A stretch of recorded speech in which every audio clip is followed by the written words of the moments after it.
On Halloween 2010, as children dressed in costumes knocked on doors across Ascot, Berkshire, a different kind of horror was unfolding inside a home on Millionaire's Row.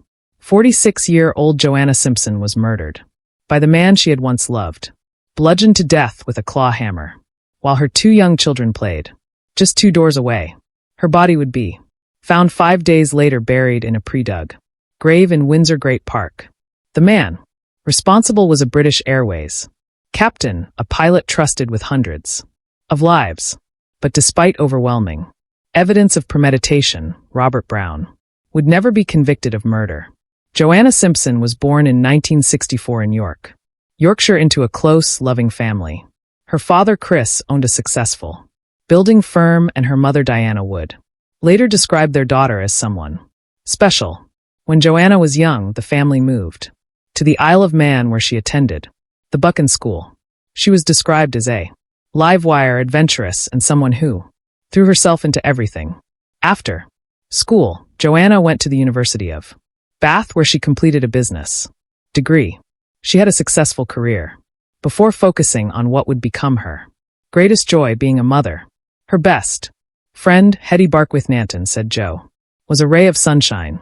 She was kind, warm, fun, and above all, an incredible mother. They were soulmates. No matter how bad things were, Joanna would always dig deep and make the best of things. Joanna had strong moral values.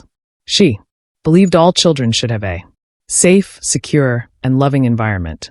She didn't miss a birthday for anyone. One friend said, "Throughout my life, she's taught me a lot about kindness." Before she met Robert Brown, Joanna had been married once before. That marriage ended amicably. She purchased a house in Ascot during that time. It was a wreck when she bought it, with trees growing through the ceiling, but Joanna renovated it herself, transforming it into a beautiful home. Everything changed in November 1998 when Joanna met Robert Brown in South Africa. Brown was 36 years old and Joanna was 34, making him 2 years older than Joanna. He was a British Airways pilot flying long-haul routes to San Francisco, Los Angeles, and Hong Kong. He captained Boeing 747s. He was confident, persuasive, and had an air of authority that came with the job. The romance was described as a whirlwind. Robert Brown moved into Joanna's home in Ascot, the house she had purchased with her first husband, and renovated herself. On Christmas Day 1998, while piloting a plane to Hong Kong as part of a Christmas flight he was working, Robert proposed to Joanna. It was romantic, grand, dramatic. She said yes. On the 13th of February, 1999, they married in a small ceremony in Ascot. But from the very beginning, there were warning signs that those close to Joanna couldn't ignore. When Joanna introduced Robert to her parents on the Isle of Man, their reaction was immediate and negative. Diana and Chris disliked Robert from the start. They described him as rude and arrogant.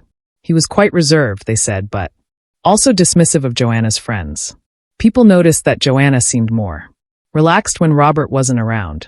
When he was there, something changed in her demeanor. Joanna's father was so concerned about this marriage that he insisted they sign a prenuptial agreement before the wedding. The prenup was designed to protect Joanna's assets and her trust fund from Robert. It stated that the Hometon cottage on Buckhurst Road in Ascot was solely in Joanna's possession. Robert wasn't happy about signing it. He felt it was unfair, but he signed it anyway. Then came the honeymoon. Joanna and Robert flew to Cape Town for what should have been a romantic, blissful start to their marriage. Instead, from Cape Town, Joanna called her mother. She said marrying Robert Brown was a terrible mistake. Diana was alarmed, but what could be done? The marriage had just begun. By April 1999, just 2 months after the wedding, Joanna discovered she was pregnant. She felt trapped. There was no easy way out now. In December 1999, 10 months after the wedding, their son Alex was born. 17 months later, in May 2001, their daughter Katie arrived. The family then settled into their home in Ascot, chosen specifically to be near Heathrow Airport. For Robert's job, Joanna adored her children. Everything she did was for them. She had given up her career to become what she called a totally hands-on mother. She ran a successful five-star bed and breakfast business at Ton Cottage, which gave her the flexibility to focus on raising Alex and Katie. The business was thriving. It allowed her to be there for every school run, every bedtime, every moment, but Robert had invested £200,000 into the business, and this would later become a major bitter point of contention in their divorce. The marriage was crumbling. Robert rarely spent time with Joanna and the children after returning from his long-haul flights. He would get into work early and leave late, determined to advance his career. Some of Joanna's friends said Robert was more of an absent father, leaving Joanna to do a significant amount of the parenting on her own. There was a pattern emerging: coercive control, isolation, intimidation. Joanna was a private person who didn't talk openly about her marital problems, but those close to her could sense the issues. Diana, her mother, had been worried that Joanna would be lonely, living in Ascot because Robert was away from home so much with work. But Joanna seemed determined to make the best of it. She always did. By January 2007, 8 years into the marriage, Joanna had had enough. She consulted a solicitor about the marriage after Robert accused her of having an affair.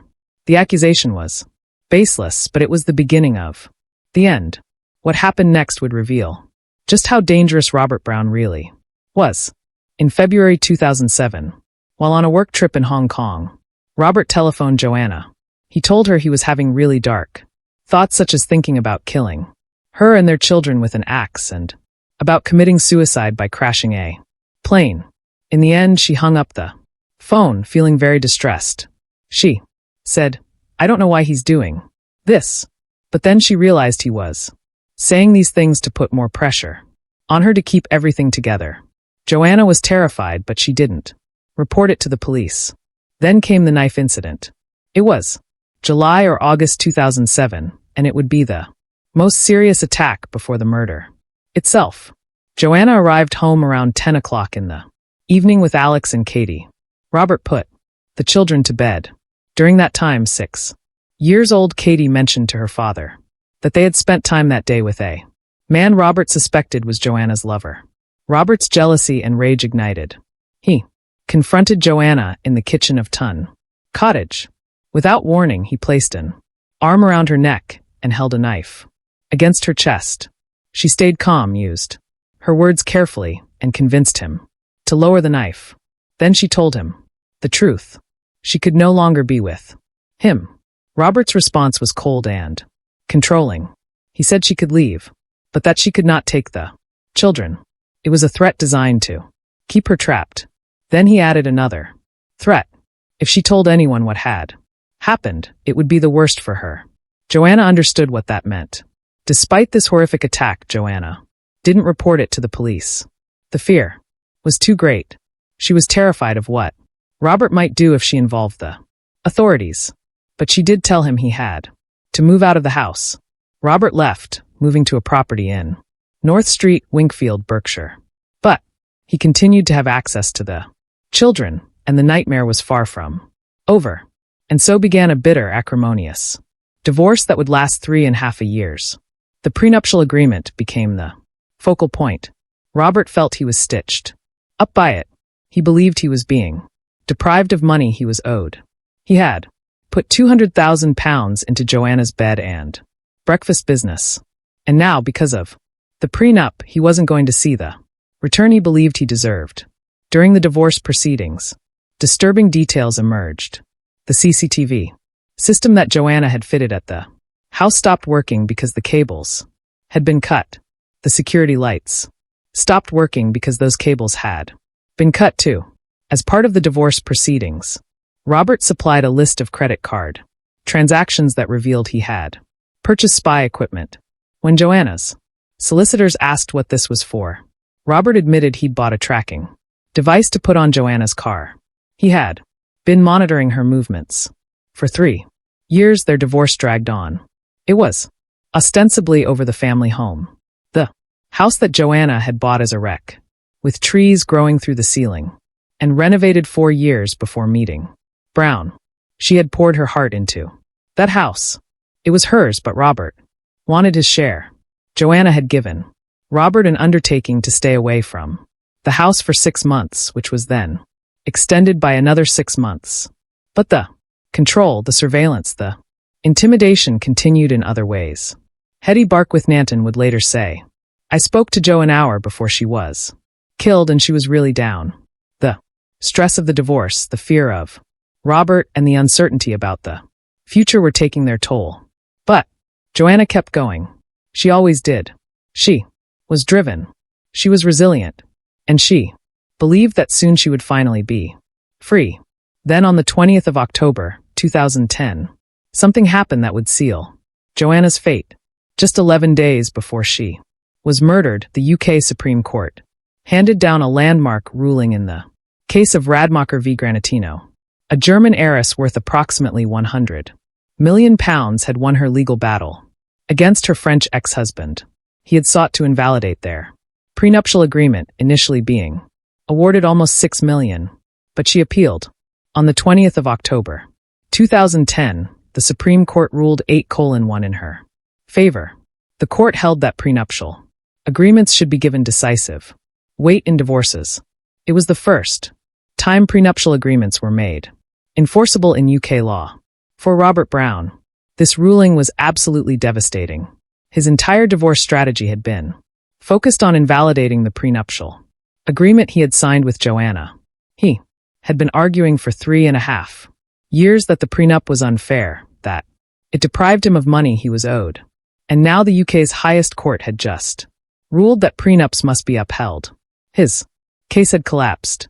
The final divorce hearing was scheduled for the 8th of November, 2010 at the High Court, just 1 week away. 1 week until Joanna would be legally free of Robert Brown, with her assets protected, her home secured, and her children safe. Joanna contacted her stepbrother and her friend Hetty. She was excited about the precedent set by the Radmacher ruling. She believed this was it. She was finally going to be free. She could raise her children without fear. The nightmare was almost over. But Robert Brown had other plans. Plans that had been months in the making. Plans that involved a grave, a hammer, and a plastic storage box. It was Sunday, the 31st of October, 2010. Halloween. Children across Ascot were preparing their costumes, excited for an evening of trick-or-treating. For Joanna Simpson, it was meant to be an ordinary day. Robert Brown had the children for a half-term visit, and he was due to return them in the afternoon. At around 4 p.m., Robert arrived at Tun Cottage on Buckhurst Road in Ascot with Alex and Katie. The children, aged 10 and 9, were excited to see their mom. They ran inside to the playroom, ready to play and tell her about their time with their father. Robert followed Joanna into the house. He carried with him one of the children's homework bags. Hidden inside that homework bag was a claw hammer. He had taken it from his bike shed earlier and concealed it carefully. But the hammer wasn't the only evidence of premeditation. Months before this day, Robert Brown had dug a grave in Windsor Great Park. He had purchased a plastic storage box, large enough to use as a makeshift coffin. He had bought bin liners, tape, and other materials. Everything was ready. Joanna and Robert began to argue. The exact words they exchanged may never be fully known, but Robert would later claim it was about medication, a flimsy excuse that the judge would dismiss. The children were in the playroom just 2 doors away from the bedroom where the argument was taking place. They were playing, unaware that their lives were about to be shattered forever. Then Robert struck her. He hit Joanna with the claw hammer. Again and again and again. 14 times in total. Each blow was delivered with brutal force. Joanna had defensive wounds on her arms and hands. She had tried to fight him off. She had tried to protect herself, but Robert was 6 feet 5 inches tall, physically stronger, and armed with a weapon. She didn't stand a chance. As she lay there dying, her 9-year-old daughter, Katie, heard the sounds from the playroom. Katie didn't know what the sounds were, but she knew something was wrong. When Robert emerged, From the bedroom, Katie asked him a question that would later be used as damning evidence in court. She asked her father if he was going to call an ambulance. He never did. The judge would later state unequivocally that Robert Brown never had any intention of calling an ambulance. Robert wrapped Joanna's body in plastic sheeting. He placed it in the boot of his car, and Katie saw him do it. She saw her father put her mother's body into the car. He told Alex and Katie that their mom was unwell and had to go to hospital. The children believed him. What choice did they have? Just 20 minutes after the murder, at around 4:20 p.m., Robert returned to his home in North Street, Winkfield with Alex and Katie. Joanna's body was still in the boot. The children were taken inside, confused, worried, but trusting their father. Then Robert drove to Windsor Great Park to the grave he had dug months earlier. He buried Joanna in the pre-dug grave inside the makeshift coffin. He covered her with earth. He hid a spade nearby that he had used. He disposed of the CCTV unit from the house and the hammer, burying those items separately in the park. That evening, Robert dropped Alex and Katie off with his girlfriend Stephanie overnight. He told her nothing about what he had done, but Stephanie sensed something was wrong. Robert seemed off, distracted perhaps, even flushed. She became worried and contacted Robert's parents in Scotland. Robert's brother, Kenneth, also contacted him to check on things. But Robert said nothing about what he had done. The Halloween night wore on. Children knocked on doors, collecting sweets, laughing, celebrating, and nobody knew where Joanna Simpson was. At around 5 o'clock in the morning on Monday, the 1st of November, Robert was next seen by his girlfriend Stephanie after returning home from burying Joanna's body. He appeared calm, collected, as though nothing had happened. But Stephanie's concerns from the previous evening had not gone away. She had contacted Robert's family, and they too were worried.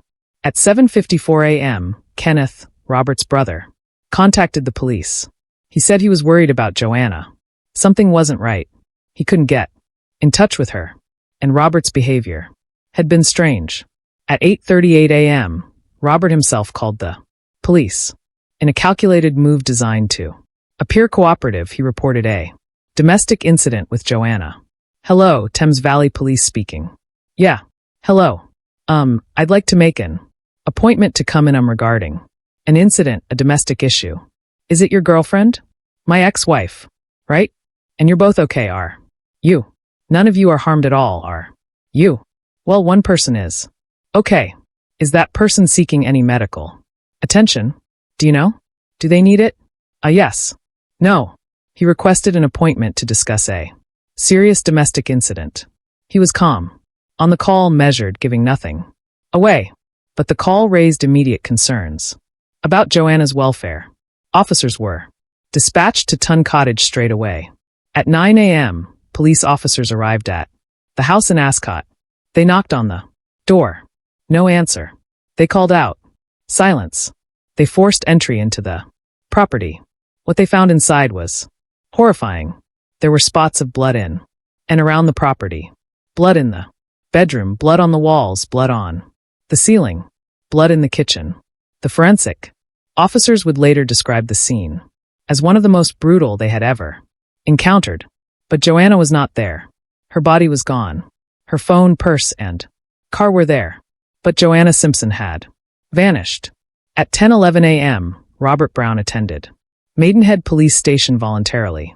The moment he walked through the door, he was arrested on suspicion of murder.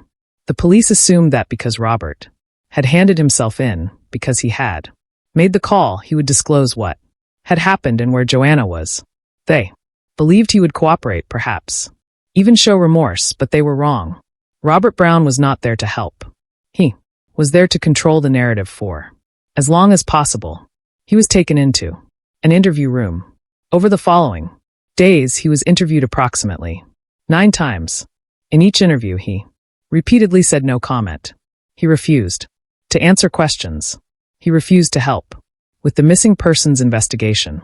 Robert, tell us everything you know about the whereabouts of Joanna. No comment. but you've continued to want to speak to police and to come to the police station. Is that correct? No comment. Instead, when he did speak, he portrayed himself as the victim in an acrimonious divorce. He cited the prenuptial agreement as the reason for everything, painting Joanna as controlling, wealthy, and vindictive. The interviewers saw through it. Immediately, they saw the prenup as a possible motive for murder, not a defense. Days passed. Extensive searches were conducted across the local area. Police, officers, K-9 units, and helicopters scoured the surroundings. Volunteers from the community joined in, but there was no sign of Joanna. Her family was beside themselves. Her mother, Diana Parks, was desperate, frantic, terrified. Where was her daughter? Was she still alive? What had Robert done? Robert refused to help. He wouldn't tell the police where Joanna's body was. He sat in his cell, silent, calculating, waiting. Then on the 3rd of November at around 4 o'clock in the afternoon, something changed. Police showed Robert photographs of the blood within Joanna's address. The evidence was overwhelming. Following a discussion with his solicitor, Robert finally made a statement. He gave a one-page statement. In it, he said he had lost control. He said he was involved in an argument with Joanna. He claimed he had pushed her. He admitted he put her in the boot of his car, claiming he intended to take her to hospital. He confessed he took his children to his home address in Winkfield. And finally, he told them he had concealed and disposed of Joanna's body in Windsor Great Park. On Thursday, the 4th of November, officers returned to Windsor Great Park to find the exact site. Robert was taken to the scene, accompanied by police. The moment they arrived, he immediately pointed out where he had buried his wife. There was no hesitation, no searching. The next day, Friday the 5th of November, forensic teams began the painstaking work of recovering the body. The grave was shallow, located about 40 ft from Sandpit Gate Road in a drainage culvert area. Joanna had been buried there for 5 days. Robert Brown was formally charged with murder. The post-mortem findings confirmed what everyone feared. The cause of death was blunt force trauma and strangulation. On the 11th of May, 2011, Robert Brown's trial began at Reading Crown Court. Joanna's family and friends filled the courtroom expecting justice. More than 20 had come forward as witnesses to speak for Joanna. They thought there was no way he'd get away with it. But Robert Brown pleaded not guilty to murder. He pleaded guilty to manslaughter on the grounds of diminished responsibility.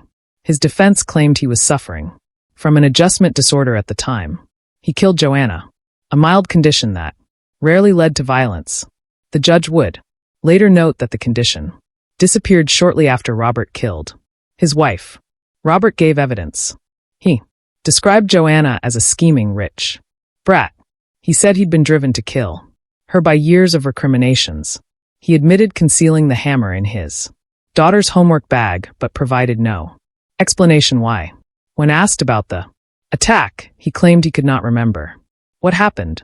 The prosecution presented clear evidence of premeditation.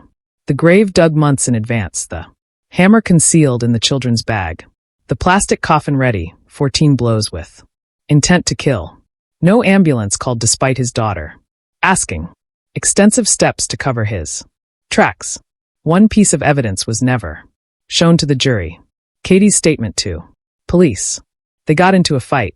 She said, Dad put Mom in the car and said he had hurt her. He said he was taking Mom to the hospital. Katie had heard the bang. She had seen her father put her mother in the car. Diana would later say that had that clip been shown, it would have been a different verdict.